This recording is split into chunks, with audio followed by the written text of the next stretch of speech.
वही हमारा नौजवान जो खड़ा है वो जानता होगा कि इस सरकार में जितनी भी नौकरियां निकली सबके पेपर लीक हो गए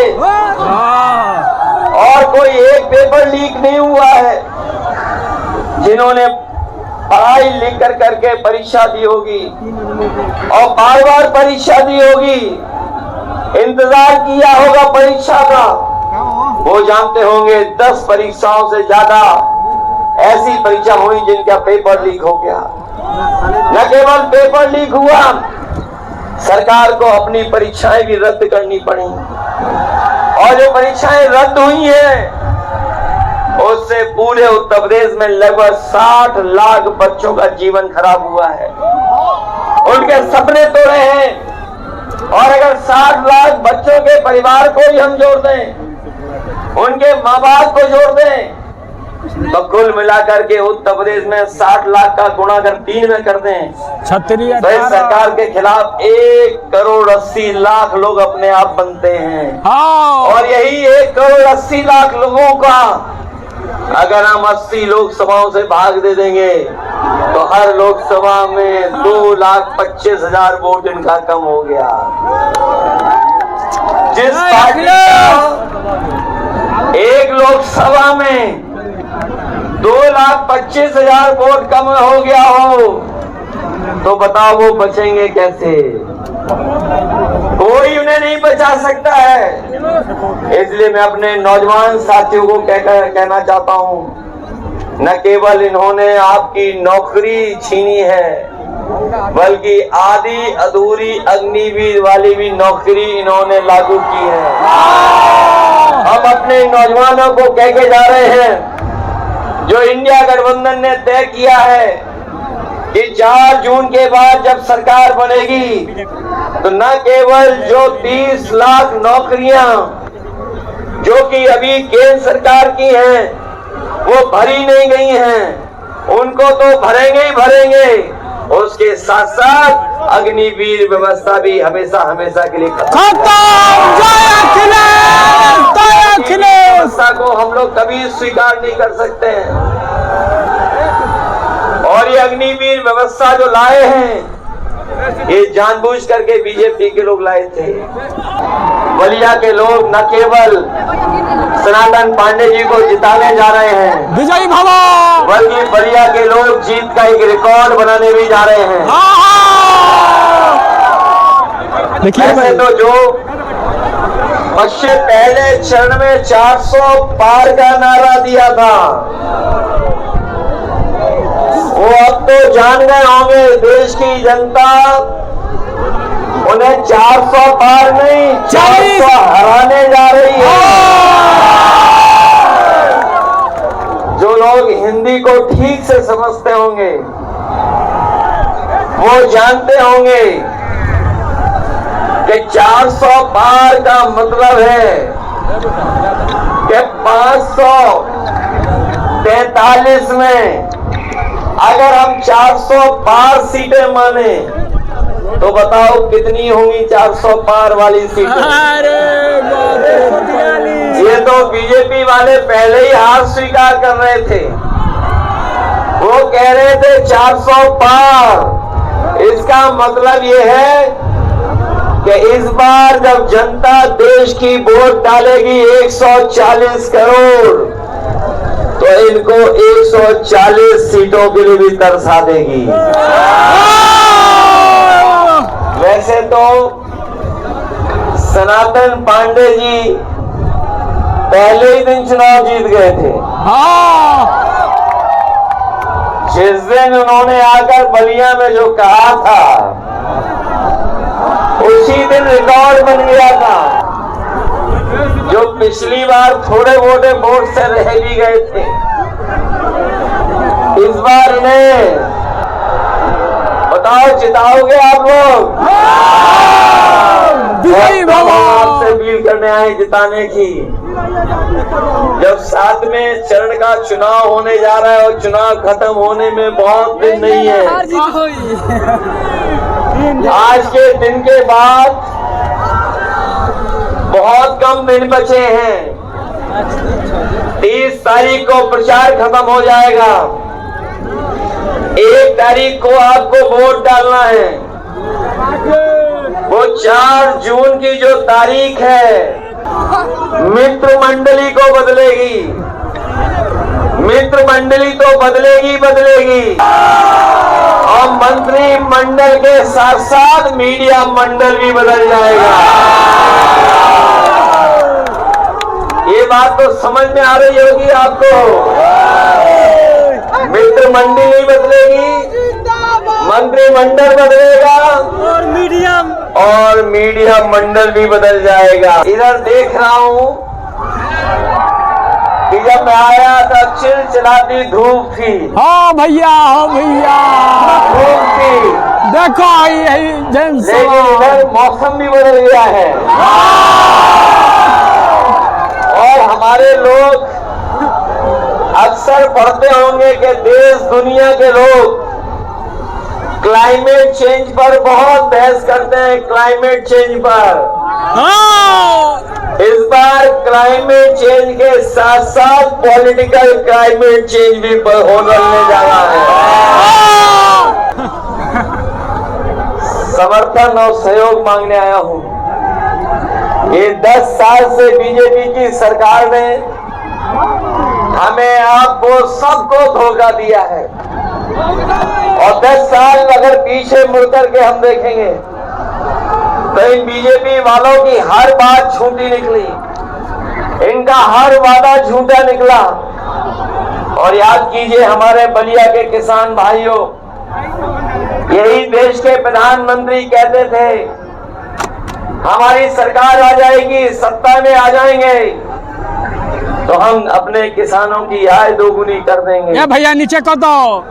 आज 10 साल बाद न किसानों की आय दोगुनी हुई, लेकिन जो लागत बढ़ी है, महंगाई बढ़ा करके लागत लगातार बढ़ती चली जा रही है। डीजल पेट्रोल तो महंगा किया ही है, बीज कीटनाशक दवाइयां महंगी हुई, खाद डीएपी महंगी कर दी और ऐसा भी देखा कि इन्होंने बोरी से चोरी भी शुरू कर दी। जो किसान भाई खाद लेने गए होंगे यूरिया, उन्होंने देखा होगा कि पहले 5 किलो और फिर 5 किलो। बताओ इन्होंने 10 साल में खाद की बोरी से कितनी चोरी कर दी।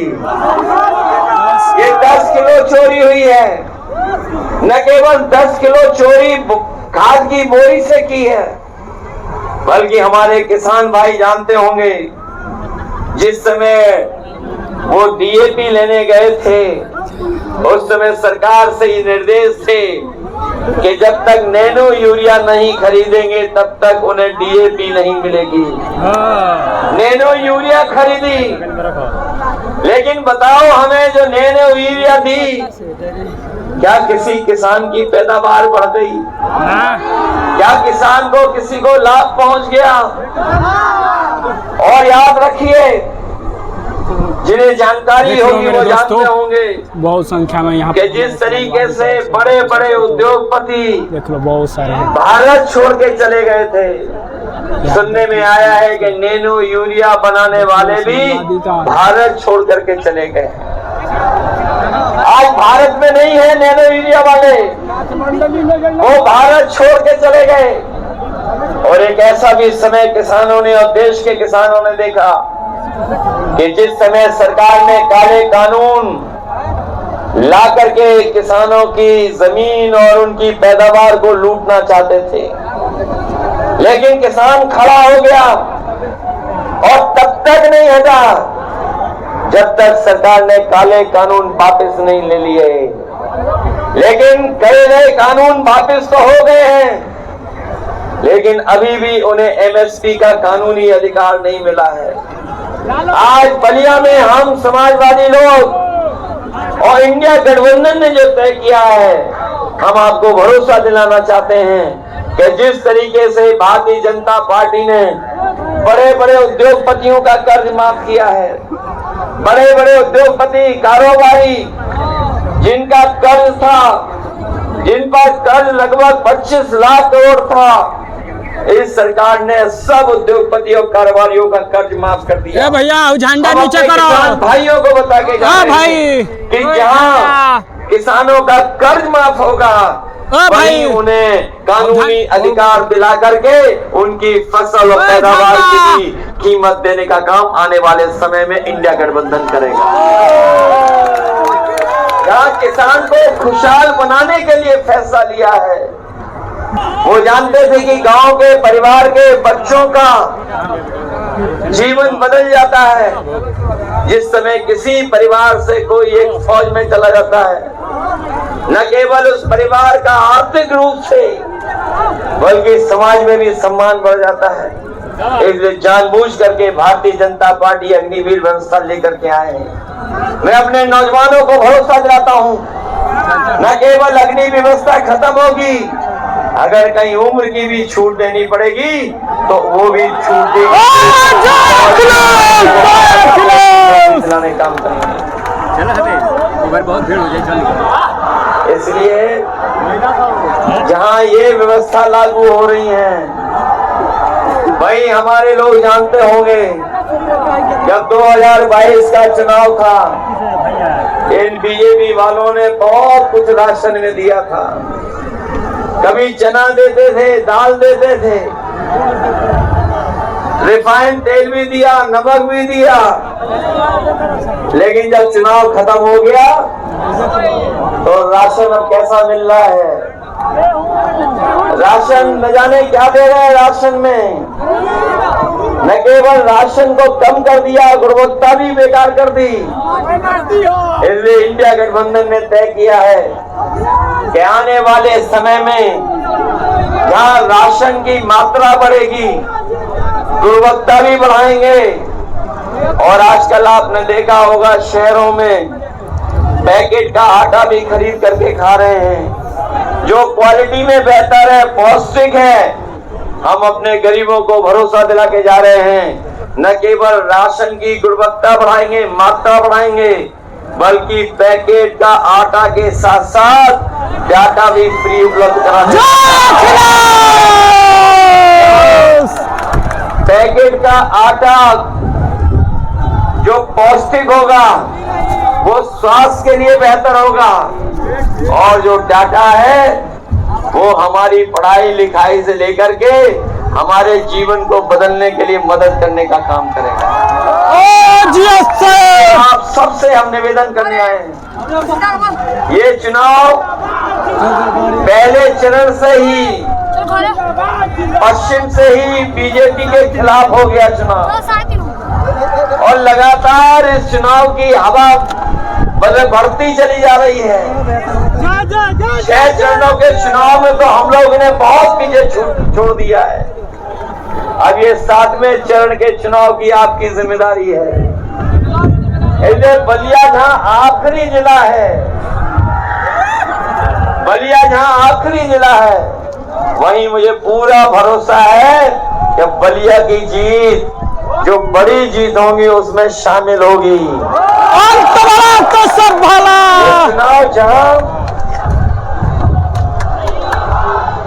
ये चुनाव जहां हमारे आपके भविष्य का चुनाव है, वहीं ये चुनाव संविधान बचाने का भी है। इधर आपने देखा होगा भारतीय जनता पार्टी का एक एक फैसला या एक एक निर्णय उनका ऐसा हुआ है जो कहीं न कहीं संविधान को ठेस पहुंचाता है।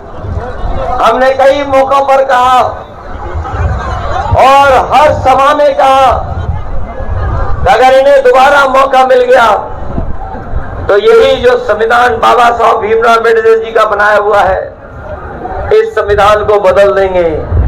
लेकिन जो समर्थन मिला है वो भरोसा दिलाता है कि जो लोग संविधान बदलने के लिए निकले हैं, उन लोगों को इस चुनाव में जनता बदलने का काम करेगी।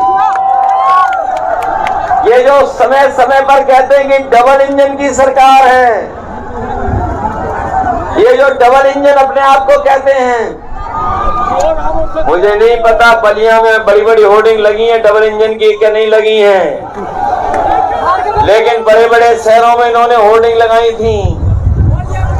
दिल्ली वालों ने अपनी होर्डिंग लगाई थी, लेकिन उसमें एक इंजन पहले से ही गायब था, और जिसके लिए वोट मांगने आएंगे वो इंजन है ही नहीं होर्डिंग में।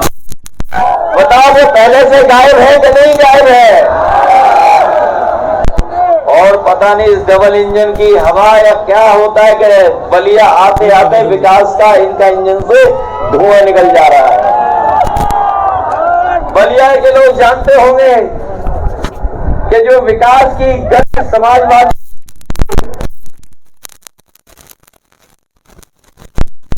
ने किया है, चाहे वो यूनिवर्सिटी दी हो, चाहे वो स्पोर्ट्स कॉलेज दिया हो, चाहे वो स्कूल दिए हो,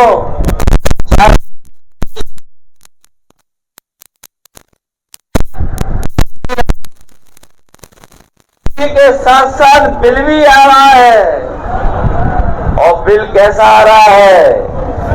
बिल भी ज्यादा बढ़ के आ रहा है, और अगर कोई नहीं बिल दे पा रहा है तो उस पे FIR भी हो जा रही है। जो एम्बुलेंस दी थी समाजवादियों ने, वो एम्बुलेंस भी खराब कर दी। जो 100 नंबर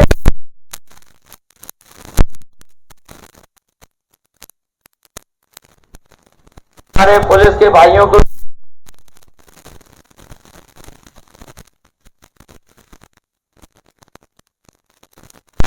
हर व्यवस्था को खराब किया इन्होंने। भैया तो पुलिस हर व्यवस्था को खराब कर दिया। न केवल व्यवस्थाओं को खराब किया है, बल्कि हमारी आपकी योजनाओं की भी नकल करने का काम किया। जहां समाजवादी लोग आपको लैपटॉप दे रहे थे, अभी भी लैपटॉप भैया, लैपटॉप तो दिया नहीं इन्होंने। हम लोग इतना बड़ा लैपटॉप दे रहे थे, इन्होंने उसको इतना बड़ा कर दिया, और जो दिया भी है खराब हो जाता भैया। वो बताओ कितना रद्दी है। आप घिसते रहिए, वो चलता ही नहीं है। हैंग भैया कि नहीं हुई है? इसलिए जहां किसान को धोखा दिया, नौजवान की नौकरी रोजगार छीन लिया, और लखनऊ जैसी जगह पर बड़े बड़े निवेश के आयोजन किए गए, बड़े बड़े कार्यक्रम किए, और सरकार ने यहां तक कहा कि ये जो निवेश होने जा रहा है, ये अभी तक का उत्तर प्रदेश का सबसे ज्यादा निवेश होगा। लेकिन निवेश के नाम पर मैं समझता हूं जमीन पर कुछ नहीं पहुंचा। न निवेश दिया, न नौकरी दी, न रोजगार दिया। इसलिए नौजवान साथियों, ये इंडिया गठबंधन के लोग हैं। जहां रोजगार देंगे, नौकरी देंगे, वहीं अपनी माताओं बहनों के लिए हम कहना चाहेंगे कि किसी समय पर समाजवादी पार्टी उन्हें समाजवादी पेंशन देकर के उनको सम्मान देती थी, इस सरकार ने रोक दिया। कन्या विद्याधन देती थी, सरकार ने रोक दी। लेकिन इधर इंडिया गठबंधन ने तय किया है कि अपनी गरीब परिवार की माताएं बहनों को उनके सम्मान के लिए भी अगर हमें लाख रुपए भी देना पड़ेगा तो उनके अकाउंट में लाख रुपए पहुंचाने का काम होगा। जहां अपनी माताओं बहनों के सम्मान के लिए लाख रुपए, वहीं पुरानी पेंशन भी बहाल होने का काम अगर होगा तो समाजवादी सरकार जो बनी थी वो करना चाहती थी। लेकिन आने वाले समय में जब इंडिया गठबंधन की सरकार बनेगी तो गठबंधन की सरकार मिलेंगे। यहाँ हमारे रोजगार सेवक होंगे, आशा कार्यकर्ता हैं, और भी तमाम ग्राम पंचायत के स्तर पर जो तमाम रोजगार हैं, उन लोगों का भी मानदेय बढ़ाने का काम करेंगे। जहां हम किसानों का कर्ज माफ करेंगे, वहीं कहीं न कहीं व्यवस्था ऐसी भी लाएंगे कि हमारे गरीबों को, जो बहुत कुछ पैसे वाले कुछ होते हैं गांव में, उनसे सूद पर पैसा लेना पड़ता है, हम अपने गरीबों के लिए कोई न कोई ऐसा फैसला लेंगे जहां बैंकों से कर्ज माफ करेंगे। और हमने अपने हाथ ना फैलाना पड़े। इसलिए मदद करिए आप सब लोग मिलकर के, सहयोग करिए सब लोग। बताओ बलिया के लोग मदद करोगे? सब लोग मदद करना। ये क्रांतिकारी धरती है, को पैदा किया है, न केवल को बल्कि तमाम समाज को दिशा देने के लिए पूरा इंडिया को सम्मान मिला। समय पर सम्मान किया, उसके साथ भेदभाव हुआ। अगर किसी को सम्मान लखनऊ की राजधानी में देना पड़ा होगा तो चाहे जनेश्वर मिश्र जी का पार्क बनाया हो, चाहे जयप्रकाश जी के नाम पर म्यूजियम और सबसे शानदार बिल्डिंग बनाई हो, अगर किसी ने सम्मान दिया तो समाजवादियों ने दिया है। इसलिए हम आपको भरोसा दिलाते हैं कि आने वाले समय में हम लोगों को मौका मिलेगा तो जो इंडिया गठबंधन का फैसला है, समाजवादियों ने जो फैसले लिए हैं वो जमीन पर तो उतारने का काम करेंगे, साथ ही साथ बलिया के विकास को भी पीछे नहीं छोड़ेंगे, बलिया को काफी विकास आगे बढ़ाने का काम करेंगे। इसलिए मदद करिए। जो सड़क कभी छूट गई गाजीपुर तक, जो एक्सप्रेसवे छूट गया गाजीपुर तक, उसको बलिया लाने का काम कोई करेगा तो वो समाजवादी लोग करेंगे। क्योंकि सड़क बनने से, रफ्तार बढ़ने से न केवल प्रगति होगी कि अगर आप 7वें चरण में वोट डाल देंगे तो हम लोगों की गिनती भी बढ़ जाएगी। और मुझे तो ऐसा लगता है इस लड़ाई में कहीं कहीं हमें दिखाई देता है कि बीजेपी और बीएसपी अंदर से ही हाथ मिलाए हुए हैं।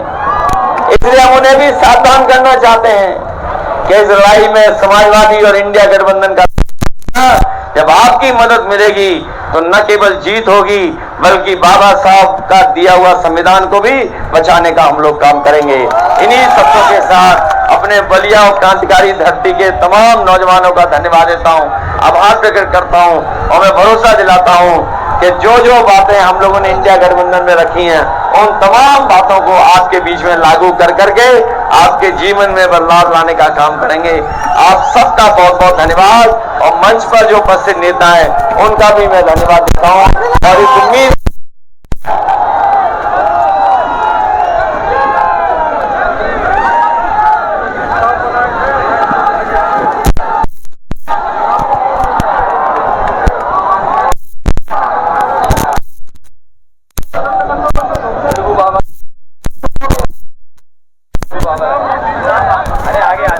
मेरे को बाबा का जयकारा लगाने के लिए हमारे पूर्व मुख्यमंत्री बोलो बोलो बोलो भीरगु बाबा की